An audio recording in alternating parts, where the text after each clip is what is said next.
The rise of the far right in France has been a source of major anxiety, and in the recent elections, they lost.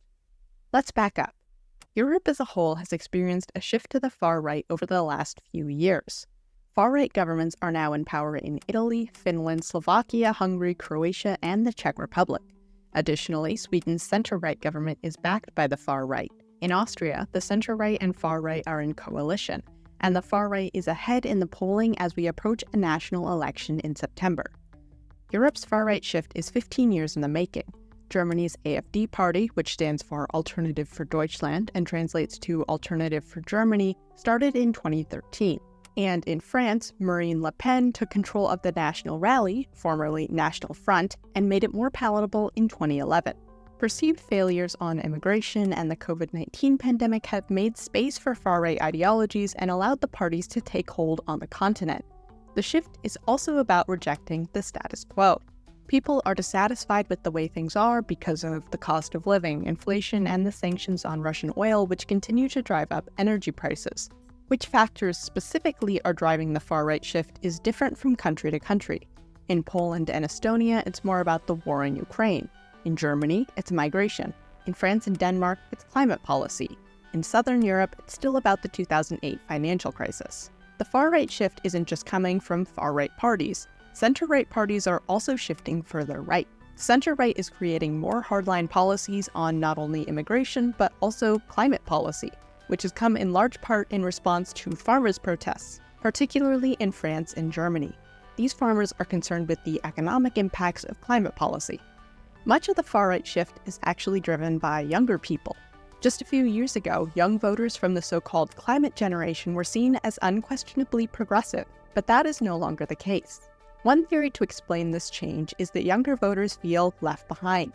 Gen Z and millennials have grown up and entered the workforce during crises. The 2008 financial crisis, the Eurozone crisis, the pandemic, and now Russia's war in Ukraine. In many countries in Europe, younger generations experience more economic insecurity, with very high youth unemployment rates.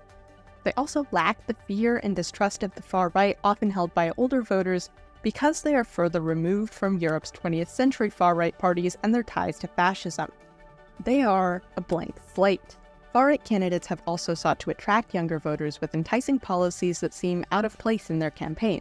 For example, during the 2022 presidential elections in France, Marine Le Pen, the candidate for France's far-right National Rally Party, proposed policies for young people such as income tax exemptions, corporate tax exemptions for up to 5 years, wage top-ups by the state for part-time workers, free train travel, and 100,000 new units of student housing.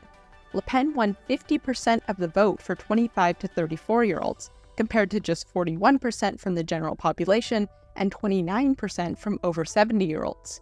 Unlike right-wing parties in the US, which generally appeal to older voters, European right-wing and far-right parties appeal more to younger voters. In fact, it's the older voters that kept Le Pen out of office in this case. These trends have a general far-right shift, center-right parties shifting further right, and the shift being partially driven by younger voters went even further in the recent European Parliament elections. The ECR, or European Conservatives and Reformists Group, a right-wing group aligned with Italy's Prime Minister Giorgia Meloni's party, gained seats. The other major winner was Patriots for Europe, a far-right group aligned with France's National Rally Party, who also gained a significant amount of seats. In Italy, Giorgia Meloni's Italian far-right party more than doubled their seats in parliament.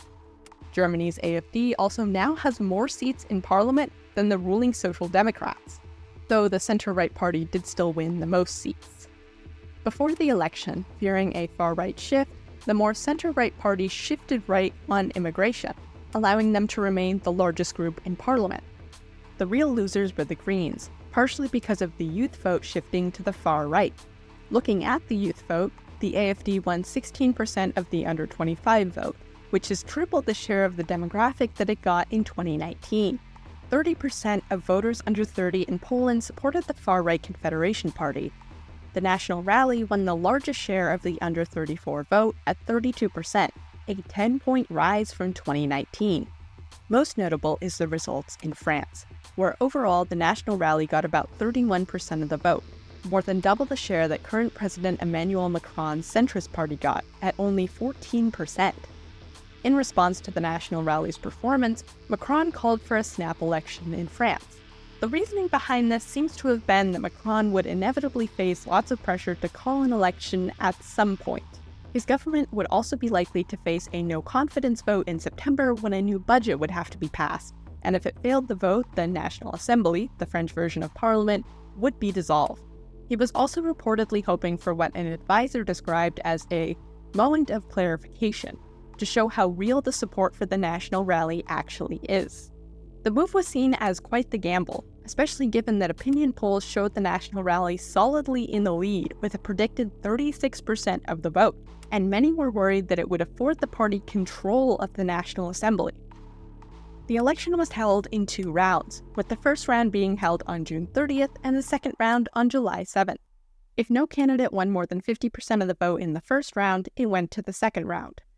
The top 2 candidates, along with any candidate that achieved more than 12.5% of the vote, moved on to the second round. In the first round of voting, the National Rally was in the lead with 33% of the vote, followed by the New Popular Front, an alliance of the Greens, center-left socialist, and far-left parties, which came in second with about 28% of the vote. Then Macron's centrist alliance came in third with about 21% of the vote. The National Rally was within striking distance of an outright majority in the 577-seat National Assembly, but more than 300 seats would go to the second round. 2 days after the first round, following cross-party discussions, more than 200 left and centrist candidates had pulled out of their races. These were candidates that had finished in 3rd or 4th place. This was an organized effort to throw all support behind whichever non-far-right candidate did the best in the first round. Their efforts paid off. In the second round of voting, the New Popular Front, the Left Coalition, won the most seats, with 188, followed by Macron's centrists with 161 seats. The National Rally came in third, with only 142 seats. Unfortunately, this leaves no party with anything close to a majority in the National Assembly.